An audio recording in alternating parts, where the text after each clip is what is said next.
கும்பகோணம் தராசுரம் மேலச்சத்திரம் கிராமத்தில் தன்னுடைய பட்டா நிலத்தில் பாஸ்டர் பொன்ராஜ் என்பவர் நடத்தும் ஜெப வீட்டிற்கு அத்துமீறி உள்ளே நுழைந்து ஜெபம் பண்ணக்கூடாது என்று மிரட்டும் இந்து முன்னணியைச் சேர்ந்தவர்கள் திருச்சபைக்குள் அத்துமீறி செருப்புக்காலுடன் உள்ளே நுழைந்து திருச்சபையை களங்கப்படுத்தின இந்து முன்னணி நபர்கள் மீது தகுந்த நடவடிக்கை எடுக்க வேண்டும் என்று கிறிஸ்தவ முன்னணி மற்றும் தேசிய சிறுபான்மை மக்கள் கட்சி இயக்கம் கண்டனம் தெரிவித்த வீடியோ தற்போது இணையத்தில் மிக வேகமாக பரவி வருகிறது.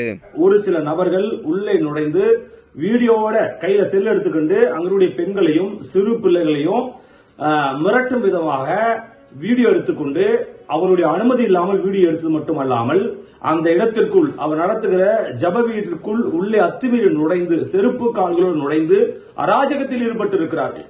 இது மிக மோசமான செயல். தமிழகத்தில், அதுவும் தமிழ்நாட்டில் மதசார்பற்ற ஒரு ஆட்சி ஆளக்கூடிய இந்த நாட்டில் மதத்தின் அடிப்படையில் சிறுபான்மை மக்களுக்கு அநீதி நடக்கிறது. அதுவும் இந்து முன்னணியால் தமிழ்நாடு முழுவதும் இந்து முன்னணியால் மிகப்பெரிய அச்சுறுத்தலும் பயமுறுத்தலும் மிரட்டலும் கொலை மிரட்டலும் சிறுபான்மை மக்களுக்கு இருந்து கொண்டிருக்கிறது.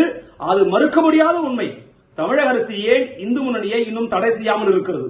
இந்து முன்னணி என்ற ஒரு அமைப்பால் ஒட்டுமொத்த தமிழகத்திலும் கிறிஸ்துவ மக்களுக்கு மிகப்பெரிய ஆபத்து இருக்கிறது, அச்சுறுத்தல் இருக்கிறது. அதனால் இந்த இடத்தில் அத்துமீறி உள்ளே நுழைந்து மிரட்டின அவர் சொல்லுகிறார், நான் உன் கோயிலுக்கு வரேன், நீ என் கோயிலுக்கு வந்து நீ பட்டடிச்சுக்க என்று சொல்லி கட்டாய மதமாற்றம் செய்வதற்காக தூண்டுதல் கொடுத்திருக்கிறார். பெண்களை மிரட்டுகிறார், வீடியோ எடுத்துக்கொண்டே இருக்கிறார். அந்த வீடியோ சோசியல் மீடியாவில் வைரலாக பரவி கொண்டிருக்கிறது. நீங்களும் அந்த வீடியோவை நீங்கள் பார்த்திருப்பீர்கள். அப்படி என்றால் இப்படி தொடர்ந்து மதசார்பற்ற ஒரு இந்தியாவில் இப்படி மதத்தின் அடிப்படையில் சிறுபான்மை மக்கள் விரோதமாக அநீதி நடந்தால் இந்த மக்கள் எப்படி நாட்டில் வாழ்வது? அதுவும் செருப்பு கால்களோடு உள்ளே நுழைந்து அவர் மிரட்டி இருக்கிறார்.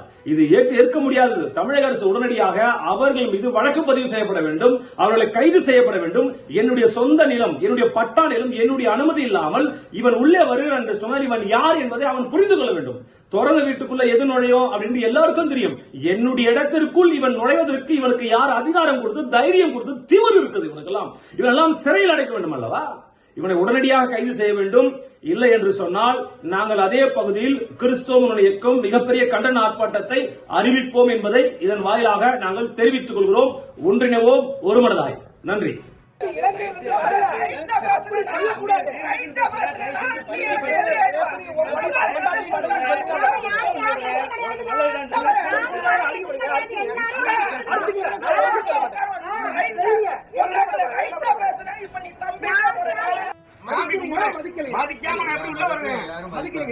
ஒரு வண்டி எடுத்தா நேரா சர்க்காருக்கு போறேன்.